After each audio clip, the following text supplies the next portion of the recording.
Bonjour à tous et bienvenue, je suis Mélanie de la chaîne L'Atelier de la Petite Piote et de l'Instagram du même nom. J'espère que vous allez bien. On se retrouve aujourd'hui pour une nouvelle vidéo et c'est pas la vidéo qui était prévue. Je vous explique ça. La semaine dernière, je vous avais dit que cette semaine, je vous montrerai comment coudre un gnome de Noël ou des fêtes en tout cas. Sauf que j'ai eu un petit souci en début de semaine. En travaillant, je me suis gamellée et je me suis fait mal. Et donc du coup, j'ai les tendons du poignet gauche qui sont un peu abîmés, on va dire, et il n'est plus possible pour moi de coudre pour l'instant. Ça commence à aller mieux, mais depuis lundi, c'était pas possible. Je pouvais plus du tout bouger mon bras, et donc en fait, c'est dans ces cas-là qu'on se rend compte qu'on l'utilise vraiment beaucoup au quotidien. Donc du coup, j'ai pas pu tourner, j'ai pas pu coudre, j'ai rien pu faire. Et je pensais même ne pas pouvoir faire de vidéo cette semaine parce que jusqu'à hier, c'était vraiment très douloureux. Mais miracle, aujourd'hui, ça va un peu mieux. Donc je peux bouger mon poignet sans grincer des dents à chaque mouvement. Du coup, je me suis dit que j'allais vous tourner une petite vidéo histoire de pas vous laisser sans rien. Surtout qu'on est juste avant les fêtes, alors bon, je trouve ça un peu tristouné. Mais il n'y aura pas de couture parce que c'est pas possible pour l'instant, et en plus je veux que ça se guérisse complètement parce que j'ai besoin de mes bras pour travailler, pour la vie quoi, comme tout le monde. Donc tant qu'à faire, j'aimerais bien que ça guérisse correctement. Du coup, je me suis dit que j'allais plutôt vous montrer les derniers petits achats que j'ai effectués. Alors ça sera une vidéo certainement très courte, à moins que je parle encore beaucoup, ce qui n'est pas impossible non plus, parce que j'ai pas grand chose à vous montrer en vérité. Donc on va commencer tout de suite par mes petits achats. Donc je vais commencer avec quelques petits trucs de mercerie ou en tout cas des accessoires couture. Par chez nous, il y a un nouveau magasin qui vient de s'implanter qui s'appelle Tedi. Donc T-E-D-I tout simplement. Moi je ne connaissais pas du tout cette enseigne. Et donc j'y ai acheté quelques petites choses. La première chose que j'ai acheté, c'est ceci. Donc c'est un porte-épingle que vous pouvez mettre au poignet, alors avec un élastique comme ça, donc vous pouvez le passer à votre poignet et donc y planter vos épingles. Et alors jusque là j'en avais pas, moi j'avais un porte-épingle avec un aimant à l'intérieur. Mais la dernière fois que j'ai acheté des épingles, je ne sais pas en quelle matière elles sont, mais elles ne s'aimantent pas. Donc c'était un peu galère. Et mon frère m'a ramené ça, et vraiment, mais c'est génial. Alors, c'est pas une nouveauté, c'est pas un truc incroyable, mais en vrai, je pensais que c'était un petit gadget dont on n'avait pas besoin. Mais je trouve ça hyper pratique de pouvoir avoir les épingles sur son poignet, et du coup d'avoir les mains libres. Donc j'atterris, et je trouve ça top. Celui-ci a des petites, alors j'espère que j'ai quand même dégagé pour que vous voyez le motif, une petite machine à coudre, des bobines de fil, des aiguilles, un ciseau, des épingles à nourrice. Il est tout à fait mignon. Et ça coûtait 1,55 €, donc dans les magasins Tedi, comme je vous disais. Et vraiment, je l'utilise tout le temps depuis que je l'ai maintenant. Je trouve ça trop bien. Est-ce que vous êtes de la team porte-épingle au poignet, ou comme moi vous avez un pot avec un aimant, ou même pas, juste la même chose mais sans l'élastique pour le poignet, parce que j'avais ça aussi. J'avais une petite tomate dans laquelle je pouvais planter les aiguilles, mais je trouvais pas ça pratique. Ça, je trouve ça vraiment très très pratique. Donc petit achat bien utile finalement. Ensuite j'ai pris 2 boîtes de boutons. Ce sont des boutons qui sont en... comment on dit ? En résine. Oui. Il ressemble à ça. Alors, avec les reflets, ça va être compliqué. Oh là là. De vous les montrer correctement. Oh non, ça va. Donc, des boutons plutôt dans les teintes florales, rose, rouge, violet, un peu de vert. Donc, j'ai pris 2 boîtes pareilles. Donc, ce sont les mêmes. Il y a 36 boutons dans chaque boîte. Il y a 4 boutons de chaque motif. Dans chaque petite case, vous avez 4 boutons. Donc du coup, j'en ai pris 2 boîtes. Ça me fait 8 boutons de chaque motif. Donc a priori pour un gilet, une veste, un sweat ou autre... un sweat Enfin, pour une cousette avec 8 boutons, normalement, ça doit aller pour faire un vêtement. La boîte coûtait 1,55 €. Et du coup, j'en ai pris 2, comme je vous disais. Donc, je vous ai déjà montré que j'avais acheté récemment beaucoup de boutons. Mais ce sont des boutons unis. Là, il y a des petits motifs et des petites couleurs. Donc, il va falloir que j'arrête d'acheter des boutons quand même. Hein. Il commence à y en avoir beaucoup. J'ai déjà 1, 2, 3... J'ai 4 boîtes, vous savez, les boîtes que je vous ai montrées de deux côtés de chez Action qui sont remplies. Et j'ai encore des sacs de boutons que je vous avais présentés que j'ai pas encore triés et rangés. J'ai ce qu'il faut en boutons, je crois, maintenant. Voilà pour mes petits achats dans ce magasin Teddy. Donc, il y avait quelques petits trucs un peu sympas et qui coûtaient vraiment pas cher. Donc, si vous en avez près de chez vous, n'hésitez pas d'aller faire un petit tour. Ensuite, j'ai acheté 2 trucs sur Amazon. Alors, c'est couture, mais pas que. Donc, déjà, je vous avais parlé des feutres textiles pour faire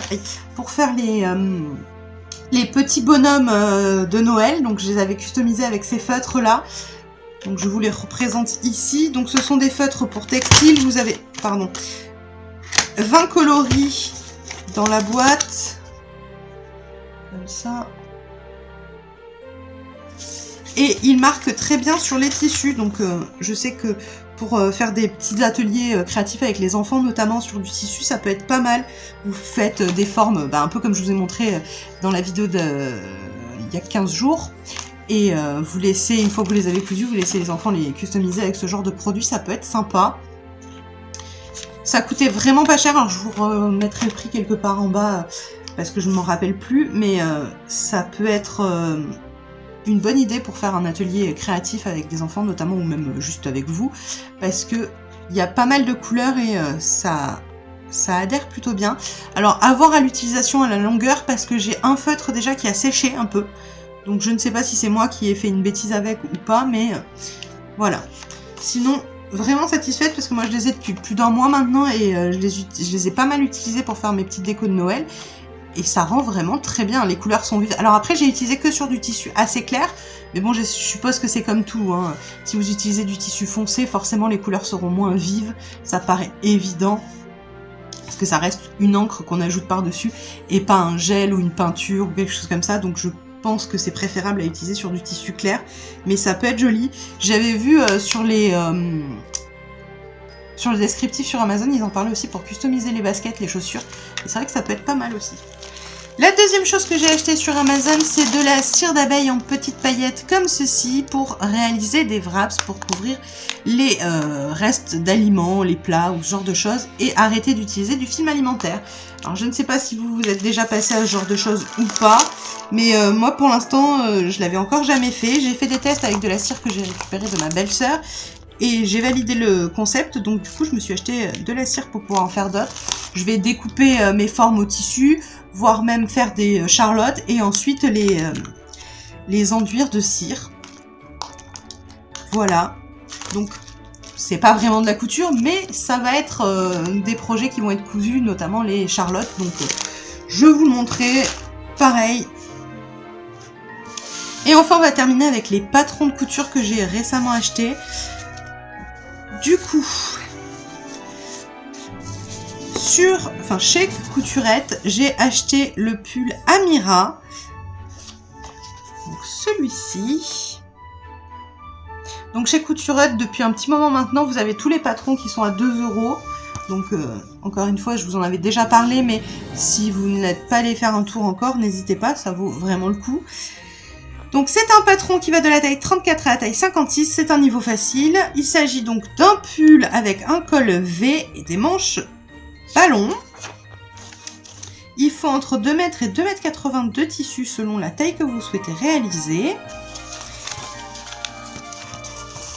Donc voilà pour le premier petit patron que j'ai pris, que je trouve vraiment très sympa. Ensuite, chez Makerist, alors ça fait un moment que je l'ai pris, mais là je suis allée regarder et en ce moment, on est le vendredi 22 décembre quand je tourne cette vidéo, donc elle sort le même jour. Vous avez, si vous n'êtes pas au courant, une vente à 2 € sur Makerist et le patron dont je vais vous parler est à 2 €, donc si vous intéresse, vous pouvez l'avoir bien moins cher parce que normalement il est au prix de 6,90 €. Il s'agit de la robe Lucie de Toscamini. celui-ci. C'est un patron qui va de la taille 34 à la taille 54. Vous avez donc plusieurs déclinaisons possibles. Je vous montre les schémas ici. Donc vous avez différentes encolures, vous avez différentes manches, manches courtes, manches ballon ou manches droite. C'est un niveau de difficulté 1 sur 4. Donc vous avez plusieurs encolures. Vous avez une encolure avec bord classique, une encolure en V ou une encolure ornementale. Vous avez des poches latérales. Vous avez plusieurs options donc pour les manches droites longues ourlées, les manches courtes à ourler, les manches évêques avec poignée, les manches évêques avec poignée froncée à l'épaule et les manches avec volant supplémentaire. Voilà pour ça. Donc les tailles, je vous l'ai dit. Et la quantité de tissu, où est-elle écrite ? Pour réaliser cette robe, il vous faudra entre 2,20 m et 2,80 m de tissu, selon la taille. Voilà pour les petits détails. Alors, je vois qu'à la fin du livret, vous avez des photos.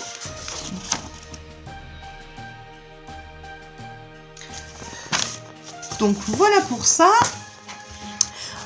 Suite à la vidéo de la semaine dernière, je suis allée sur le site de Vanessa Salin et j'ai récupéré le patron de la culotte Azur sur certains de vos conseils. Comme je vous avais dit dans la vidéo de la semaine dernière avec les sous-vêtements, j'ai l'intention d'en tester pas mal et de faire des petites vidéos dessus. Donc je suis allée récupérer ce patron qui est un patron gratuit. Donc la culotte Azur de Vanessa Salin, comme ceci. C'est un patron qui va de la taille 34 à la taille 54. C'est un niveau de difficulté 1 sur 3. Donc, à tester, il va rentrer dans ma liste de petits projets sous-vêtements à réaliser pour tester et vous donner mon avis sur le patron. Voilà. Donc, je vous mets dans la barre d'infos le lien vers tous les produits que je peux vous recenser, et notamment la culotte vu qu'elle est gratuite. Et enfin, on va terminer avec mon dernier achat. J'ai acheté le Burda Curvy hiver 2023. Donc, celui-ci. Donc il coûte 7,95 €. Vous avez 17 modèles de la taille 34 à la taille 54. Et on va regarder ça tout de suite. Donc je vous mets un petit aperçu de tous les modèles que vous pouvez retrouver dans le magazine.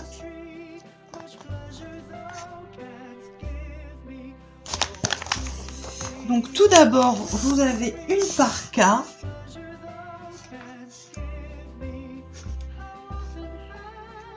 Puis ici vous avez le dessin technique, donc, qui est plutôt chouette. Vous avez donc une parka qui a une doublure qui est amovible en fait, c'est original. Vous avez la doublure de la parka qui a des pressions et que vous pouvez donc défaire et garder quand vous enlevez le reste de la parka. Vous avez ensuite une robe. Celle-ci, alors je trouve qu'avec les motifs du tissu on voit pas grand chose, mais voici le petit dessin technique. Donc j'aime bien ce modèle également, j'aime bien la coupe asymétrique, je la trouve assez sympa. Vous avez une blouse que j'aime beaucoup à côté. Alors dans ce tissu je trouve qu'elle rend excessivement bien. J'aime beaucoup le décolleté en cœur, il est assez sympa. Donc le petit dessin. Hop.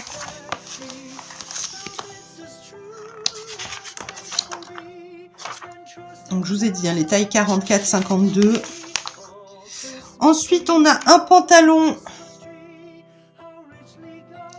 et une jupe. Donc le pantalon tout d'abord.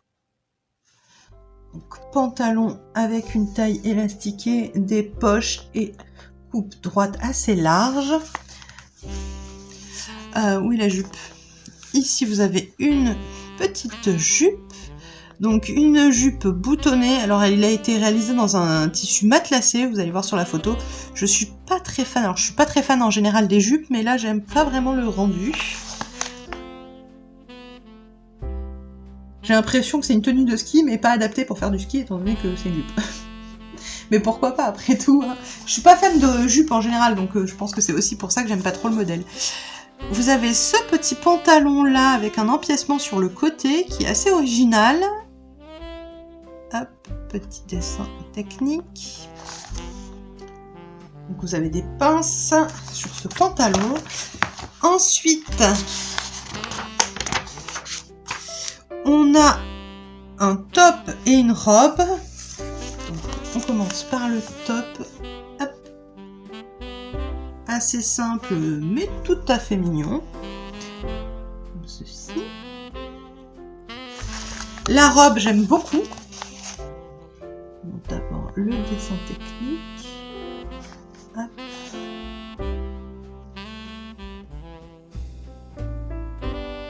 J'aime beaucoup la robe. C'est une des pièces que j'ai trouvées les plus jolies dans le magazine et qui m'a fait avoir envie de l'acheter. Alors ensuite, on a une robe qui est, ma foi, très chic. Celle-ci, donc c'est pas du tout mon genre, mais elle est très jolie. Ça aurait pu être une très jolie robe de fête. Le petit dessin ici, toujours. Un décolleté assez original, avec cette espèce de petit triangle. Pourquoi pas? Où est la suite? Ici, nous avons un blazer qui là a été cousu dans du velours, j'ai l'impression, qui fait aussi très festif, mais pourquoi pas.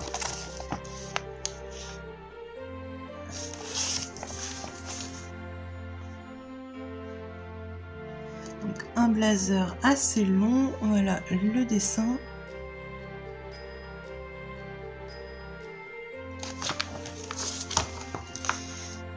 Qui se ferme avec une espèce de petite chaîne.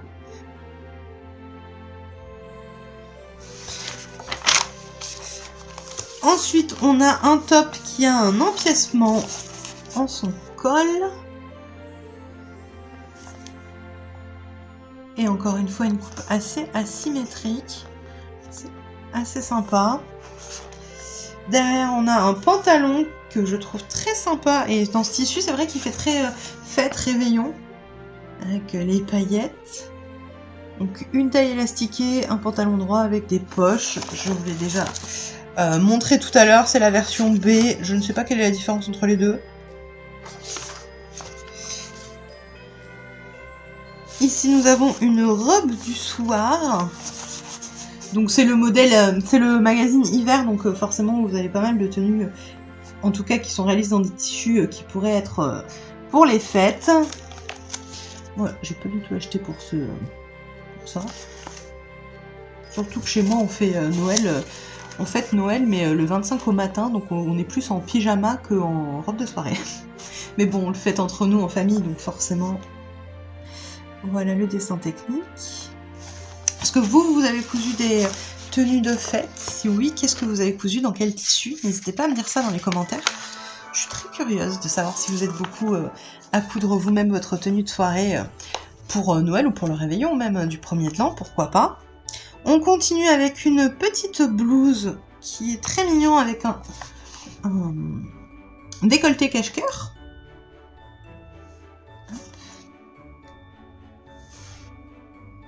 Le dessin. Ensuite, on a une petite robe. Alors, ils appellent ça la petite robe noire. Comme ça. Des modèles assez simples. Et l'avantage, c'est que selon le tissu, là, ça fait assez festif parce que c'est toujours des tissus un peu satinés ou à paillettes. Mais ça peut être des tenues assez sympa pour tous les jours. Cette robe, par exemple, pour aller travailler, le décolleté est pas plongeant ni rien. Elle peut être pas mal du tout. Hein.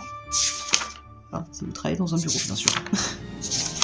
Est-ce qu'on a fait le tour? Non. On a un autre blazer qui, cette fois-ci, est plus classique que le premier. Donc, voilà.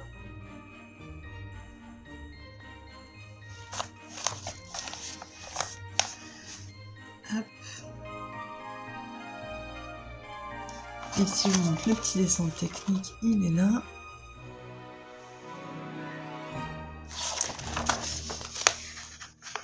Et donc pour ce modèle-là, vous avez un tuto vidéo qui est avec. Ensuite, on a le patron d'un anorak, que je trouve assez sympa, pour le coup.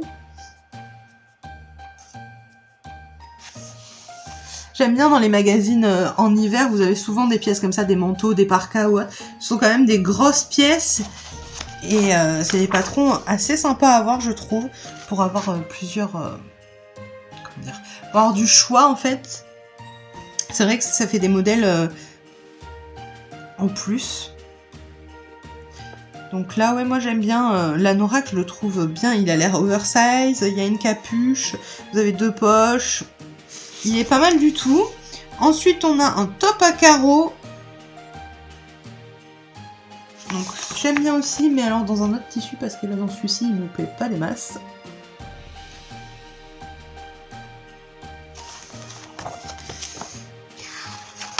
Et alors ce modèle-là se décline par contre de la taille 46 à la taille 60. Alors pourquoi est-ce qu'il part pas de la taille 44 comme les autres?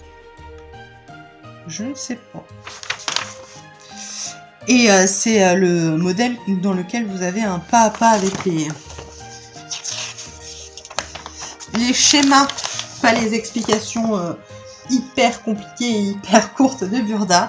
Vous avez dans chaque magazine Curvy, vous avez un modèle comme ça qui est détaillé en explication.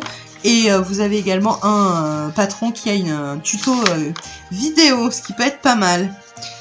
Et enfin, on termine avec les modifications de patron pour des fesses fortes. Donc vous avez les modifications pour une jupe et les modifications pour une robe.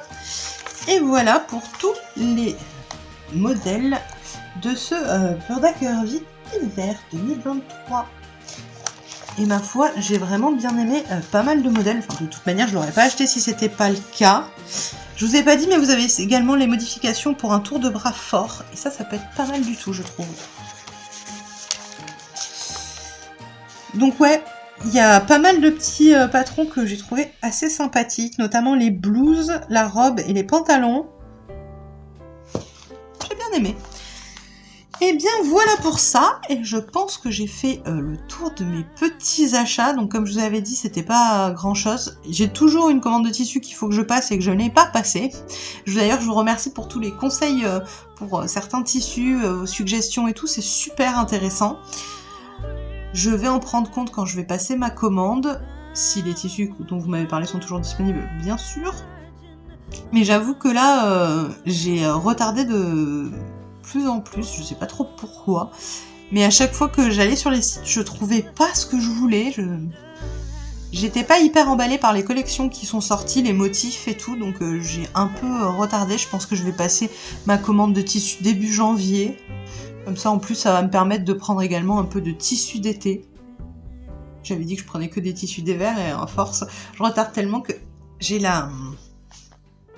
Je vais avoir l'excuse d'arriver bientôt au printemps pour acheter d'autres tissus. C'était malin en fait. Voilà, donc j'ai fait le tour de tous mes petits achats. J'ai plus rien à vous montrer, il me semble. J'ai fait le tour. Est-ce que vous avez effectué des petits achats ces derniers temps? Dites-moi ça dans les commentaires. Et donc la vidéo touche à sa fin, j'espère que vous avez passé un agréable moment en ma compagnie. Si c'est le cas, n'hésitez pas à liker la vidéo, à me laisser un petit commentaire et à vous abonner si ce n'est pas déjà fait. J'espère que vous allez passer de bonnes fêtes de Noël si vous le fêtez, sinon passez une bonne semaine. À bientôt.